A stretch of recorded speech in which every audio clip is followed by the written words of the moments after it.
happened. And then other than that, I mean, that's basically all that happened. So we had Max tries red to... flags, 4 VSCs, a safety car, Lewis crashing into Max overtaking 2 cars in the first corner, Lewis overtaking Max and pushing him on the outside. To round off what we've completed, Max then dives up he lets Lewis pass properly this time, then overtakes him again in the same corner, and then drives off the same corner. DRS. He lets him through on the straight, and Lewis actually goes through this time. See, this is why I'm saying I actually blame Masi for this, because Lewis was told Max is letting you through, and you can see like Max actually goes a bit wider this time than the first time. Right. And then he lets him through, and then Lewis actually goes through this time. And he's not because of DRS or whatever, he just goes through. And Max just swings around. And this is on the straight, and then he just overtakes him to the first corner. So I don't see the issue you're talking about Lewis and stuff. If he does it like at the very end, lets him through in the corner and then overtakes him like goes. I think that's what he did. I think he overtook him into braking into turn 27.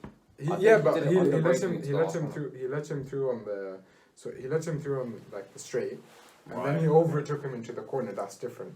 I'm saying if Max leads into the corner, brakes and slows down, and then Lewis goes on the inside, and then he just overtakes him on the inside, then there is an argument for you just let him through for the corner, basically. Well, here's the thing. So then after that, he ends up giving the place back anyway, and this time Lewis makes sure he shoves him off the track and all of this. That's why I'm confused about. Like, his team radio at the time was, why are you giving Lewis back the position? Yeah, but he said we didn't have to do that. We didn't have to do that, exactly.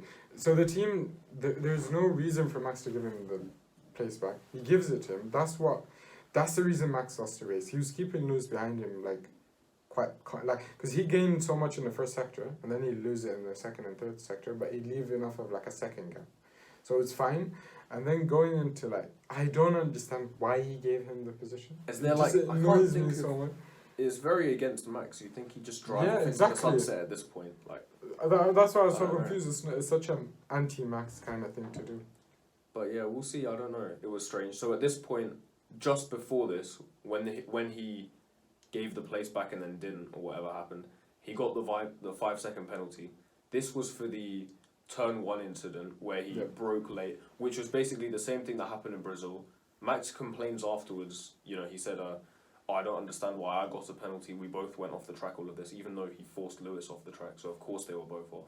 Either way, I understand. But then I get what you're saying in terms of he didn't get one for Brazil. Why is he getting one now?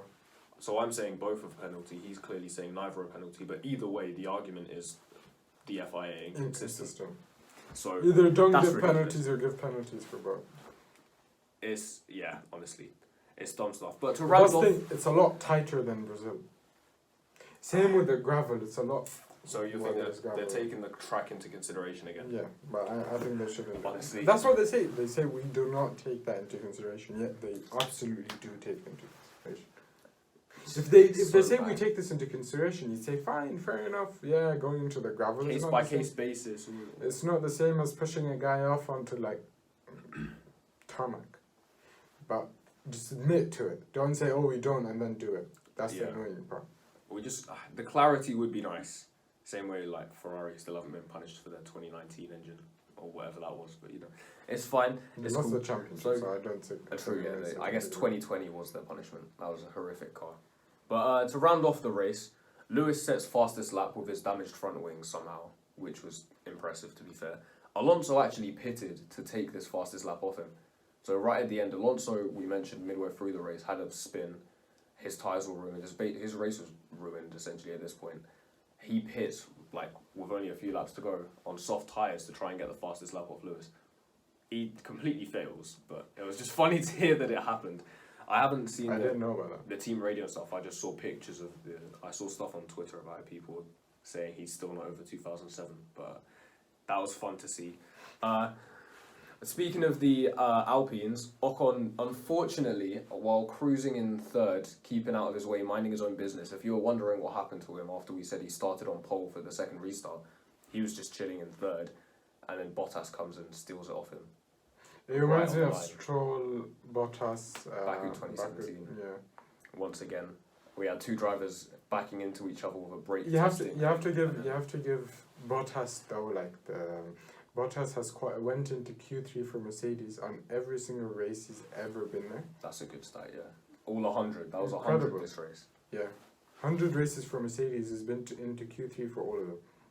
Incredibly impressive. He's consistent. Maybe he's Mr. Saturday, you know. Maybe he's the real Mr. Saturday. Not really, no.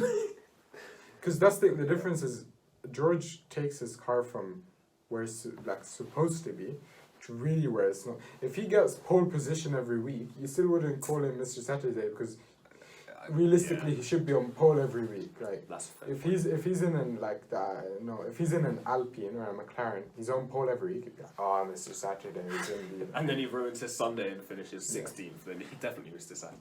Yeah. But that's something George needs to work on his race car. Be very interesting to see him. We've only got one more race for him and a Williams, and that's it. But that's the thing. Once he gets to the front, I think it'll be a lot easier because driving in the front is generally a lot cleaner than driving at the end of the grid. Yeah, true. Yeah, you don't have to deal with all the 28 drivers driving around crashing into each other, as we saw today. So, the race ends, we have a massive fireworks show and over-the-top oil money display of tourism to try and bring people to Jeddah, which is, funnily enough, they're not even, I think they're using this race next year, and then beyond 2023 they're going to try and make an entirely different track somewhere else in Saudi for the race. So we're not even going to see this track. What they're saying is we're not even going to see this track. We'll see it once more and that's it, after all of this construction. So, fun Such times. a nice track, I'd actually enjoy having it a few more years. I mean, if you like the drama and the carnage, it's fair, and it's, I guess with a few tweaks, it would be a nice addition to the calendar. They just need to pad up the safety, but other than that, it's a great race. And FIA needs to Michael Masi needs to come in. Yeah, He came in an era where just Mercedes were dominating and there wasn't really a lot of controversy that mattered.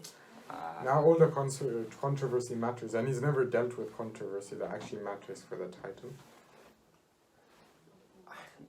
You can see why he may not be as experienced as someone like Charlie Whiting. Yeah, that's what I'm saying. He dealt with a lot of critical points, you know. Yeah. How much do you hand out? When do you hand out? How do you deal with all this stuff? You know? Well, that will sum up the Saudi Arabian Grand Prix. So